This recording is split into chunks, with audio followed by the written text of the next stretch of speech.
Hey Frank, thanks for sending this through. Great to be working with you here. I love your driving. It's looking really, really good. You've got great confidence. For the most part, your fundamentals of car positioning, where you pick up initial throttle application, how you're braking, all look really solid. The next layer of speed for us is going to come by smoothing out our driving a little bit. Right now, we have a lot of confidence. You're sliding the car around. We're a little bit ragged. So now we actually want to. It's gonna feel like the art of almost going slower to go faster by smoothing things out. And really, our major opportunity for time game is going to be entry speed by focusing on brake release in our more medium speed sweeper style corners. So turn one, Sunset, maybe a little bit in Phil Hill into the sweeper. These are the corners that we have the most opportunity for time game. So with that being said, let's go ahead and start breaking down turn one. So what I want to highlight to you first and foremost in turn one is I want to really focus in on our exit reference point, because I don't think we've got a very, very good one here. So the old adage are the question of corner exit. Are we using all the tracker corner exit? If I highlight this, yeah, we do use all the tracker corner exit. For me, the much more important thing is when do we get out to our widest part of the corner? So I would highlight you get all the way out and wide and parallel with the racetrack here. The term I like for our exit reference point is often what I would call our exit apex. Now, I know that we almost always exclusively use the word apex for the closest point where we get closest to the inside of the racetrack, but we can use the same thing for the exit. And the reason why I like this language is typically when we talk about our exits or where we want to exit, we normally just say, I get out to the exit curve. Well, imagine if we use that same language for the apex. The apex, we're like, just past this point of that blue line where you get very specific. I want to get very specific with where we get out to the exit as well. Because ultimately, where do I want to see you get all the way wide and parallel with this exit curve? I'd like to see you all the way wide and parallel with the exit curve closer to this range right here. And if you go and walk this racetrack, you're going to look for the rubbered line, and you're going to see the rubbered line gets out to this exit curve right about here. And if I highlight this, so look how far, if you look really close, if you have to look really closely here, but you can kind of see how back in here, the curb looks a lot wider. And then all of a sudden the curb gets kind of gray, darker here. But then right about now, right about where you get out to it, it gets white again. If you kind of look really closely, that white looks much more white than this white because of the rubber being laid down. Let me just go a little bit farther forward so you can see this. Oh, so you kind of see that there, right? So ultimately what's happening here is we're under the limit of the car really all the way through this corner. If you were to float in more speed, you were going to be forced wider, but you've got road available. You have almost a car width of road that you're essentially not using. Yes, you eventually get out there, but I would say you're sort of just driving it out there at this point versus the car really taking it out there. And the other data point that I'm looking at here is your sort of lateral G past the turning point. So right about here, 0.6G, 0.7G, 0.8G, 0.8G as we're arriving. Finally, only once you get back to throttle, all of a sudden we have a big spike up to 1.2G. So if we were to use a friction circle to sort of draw this out, so imagine a friction circle looks like this, right? Wow, that's a terrible circle. Hold on, give me a sec here. I can do a better job than that. Let's try. There we go. That's a little bit better. I'm not an artist. So, we want, we got a little dot here that's kind of showing where we are. Top is where we're braking. And as we turn right, the circle or dot's going to do this, right? And we want that dot to be farther away from the inside because the more G's we're pulling, the closer we are to the limit of the car. What I would kind of talk about is if I were to sort of talk about your line or what your friction circle looks like, we have a pretty good brake zone. And then you sort of drop to the inside, and then your line does something like this, right? Only once you get closer to the apex or at the apex do you all of a sudden have a spike. Where in reality, I want to see that similar brake zone, but I want to see a line that looks a little bit more like this. So we've got to roll in more entry speed. How do we do that? Or what's causing us to overslow our corner entries? What's causing us to overslow our corner entries is not braking deeper. Your brake zone's okay. If you just hold peak brake pressure for too long, your brake zone into turn one, is this like long, whole, hard threshold brake zone. Like we just kind of play this. You're still at peak brake pressure, then you release off of it. Okay, maybe a little bit unfair with that line. It's not quite that long, but we hold peak brake pressure too long. Let me redo this. Let me be a little bit more fair here in this assessment. So you kind of go like this. We hold it. We have a bit of a drop off. We hold, and then boom, off at the end. Look how quick our last little bit of release is. In fact, we add brake pressure. Okay. Let me get this all really right for you here. So your brake zone here, looks like this. Peak, we'll hold it for a bit, we drop, we hold that for a bit, and then we actually add a little bit of brake pressure, and then we release it, right? If I play this back for you, look at slow motion. Go back, watch this. So, okay. So we're downshifting here, we release, then you add a little bit, and then you release, and you're off. What do I want our turn one brake zone to look like? I want to brake in the same point, with the same amount of initial pressure. This is perfect. All right. But then I want to start releasing off earlier. I want a nice release. And I definitely want to get rid of this additional brake pressure you've got at the end here. But I also want less brake pressure. I just this nice release to roll in entry speed. Your car positioning is great, but because you're holding onto this brake pressure for too long, you're over slowing the corner entry, and then we're under the limit of the car all the way through the rest of the corner.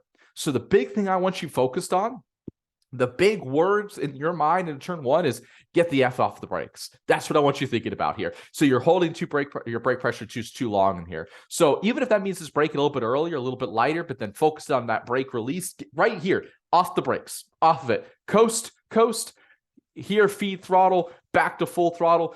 And we're going to pick up our minimum speed. We might be at 65, 66 miles an hour here. The car should be taking you wider. I want to see you all the way wide at this point and then hold it longer. Turn two exit looks great. In fact, most of your turn two looks great. The only small thing I want you to tweak is we're turning in too early into this brake zone. My turn-in marker here is at the end of this sort of flag stand on the right-hand side. So just hold it a little bit longer before you turn to the left so that you can straight line brake just a little bit more. You're a little early, which is causing you to sort of brake more around this curb.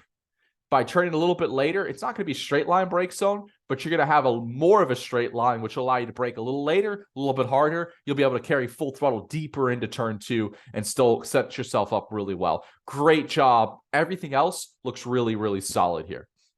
Into turn three, we have a little bit early of a turning point as well. So turn three, obviously we want to sacrifice a little bit of speed, hold it more right before we set up for the left part of the cotton corners.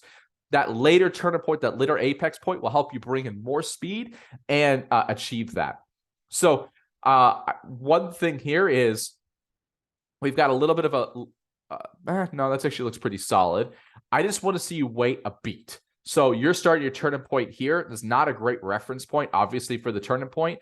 At this point of the corner, I just want to see you keep it parallel with the outside of the road just a little bit longer. In fact, it almost looks to me like we slightly crab to the inside. Like, see how you're separated away from the outside of the road, but you haven't really turned in yet. I really would call your turning point here, which is actually a pretty solid point. But if we were all the way to the outside of the racetrack, then we'd be perfect. Because you slowly let the car come to the inside of the racetrack just a little bit, it's enough to cause you to early apex here. I really want to come across an apex just past mid-curb, right? That later apex, which helps me hold it, more right after this. So just make sure we're not crabbing. Keep it all the way to the outside of the racetrack. I think you'll have a better opportunity through here to roll in more speed. Love that you get a square to full throttle. This looks good. One small note here is at this point in the corner, what you're currently doing is really trying to bring it left, and then you swing back to the right. In a production-based cars, there's a slow weight transfer. When you're kind of turning from this direction and then all of a sudden swing it to this direction, you're asking a lot out of the weight transfer because the weight's on the right side of the car, and then all of a sudden it has to come up over to the left really quickly. And because of how quick that happens, you often blow through the platform, which is why I think you're losing the car a little bit more here. So rather than really trying to work it more left here, I think you're perfect right now. Get your hands straight, drive it just straight for a bit. The weight is going to allow it to kind of get more neutral, and then it's got less distance to go, right? It doesn't have to go from here to here. It just has to go from here to here, which allows it to move a little bit slower, which allows the platform to keep underneath you a little bit more. And I don't think getting that tiny bit wider really helps you much through this right-hander. So keep it mid-track. Just get your hands straight. Drive it with your hands straight for a little bit. I think the platform of the car will be more underneath you through here.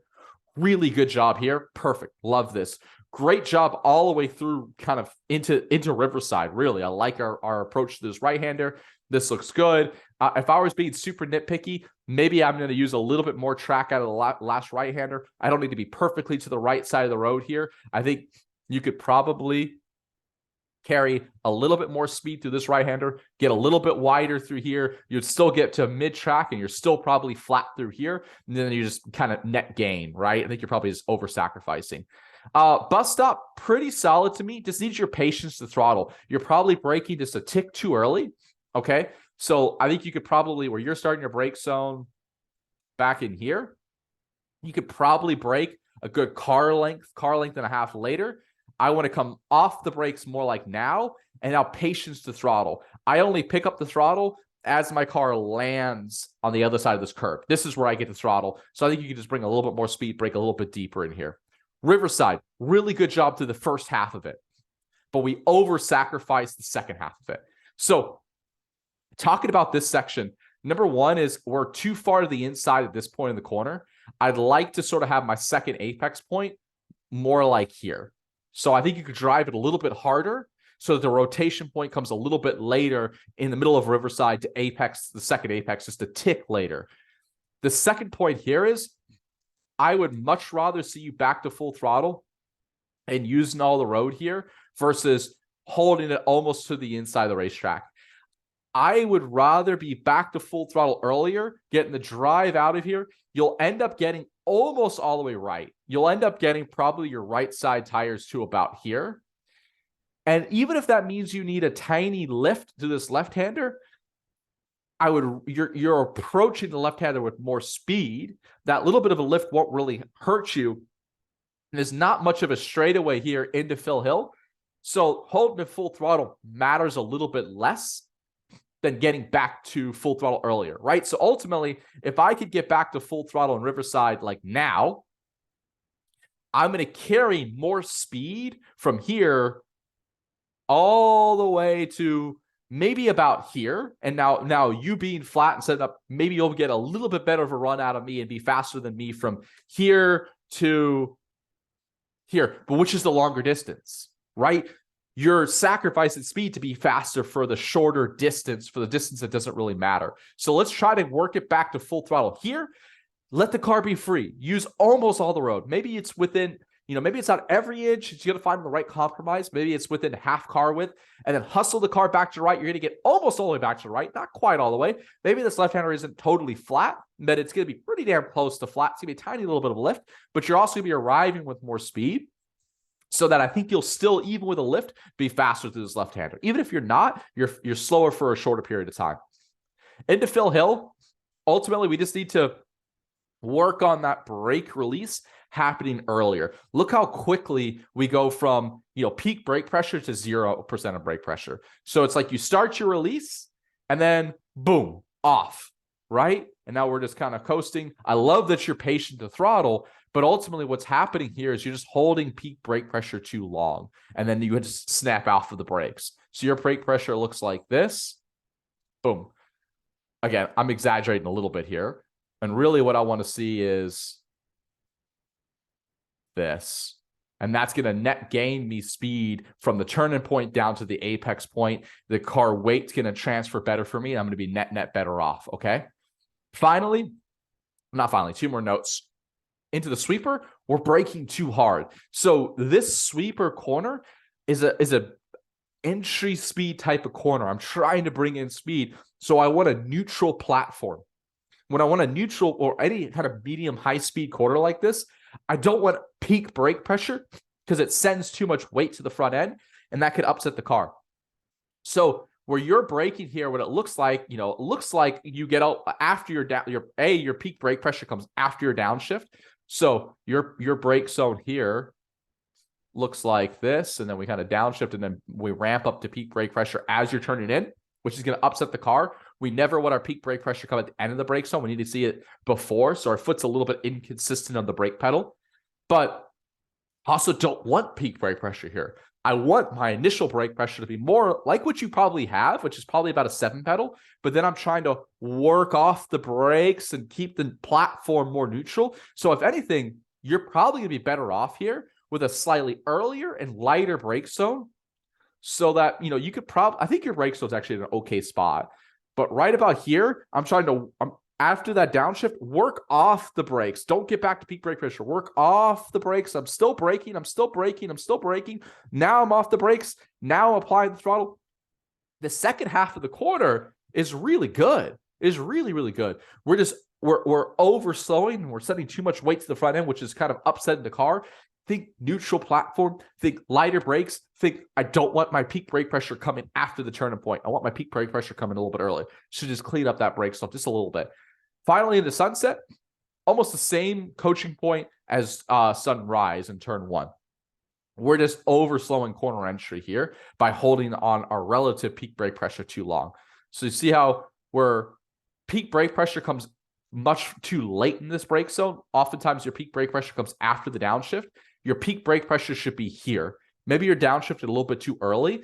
Work up to peak brake pressure, then 1, then 2, downshift, then release. Much lighter on the brakes right now. Like half the amount of brake pressure, holding it longer, and then patience to throttle. See how early you're back to throttle here? I need to wait until I get the car in this dip. This is my initial throttle application, and now we're back to full throttle at an earlier place. You do a good job getting out to this exit point early. This is kind of what I want to see in turn 1. If I were to relatively, your turn 1 exit, you only get wide way out over here. If it was kind of relative. But the big thing into sunset here is your peak brake pressure needs to come early in this brake zone. Peak brake pressure should be now. You downshift too early. Let's delay that downshift so that you can release, super light on the brakes. Last little bit of brake pressure is off here.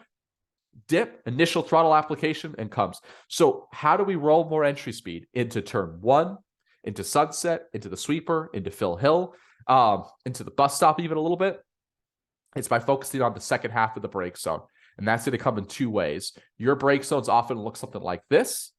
We need our brake zones looking peak, release, and then a nice smooth release like this. So big notes are get rid of this secondary brake application or after you downshift, you tend to add pressure back. We need to get rid of that.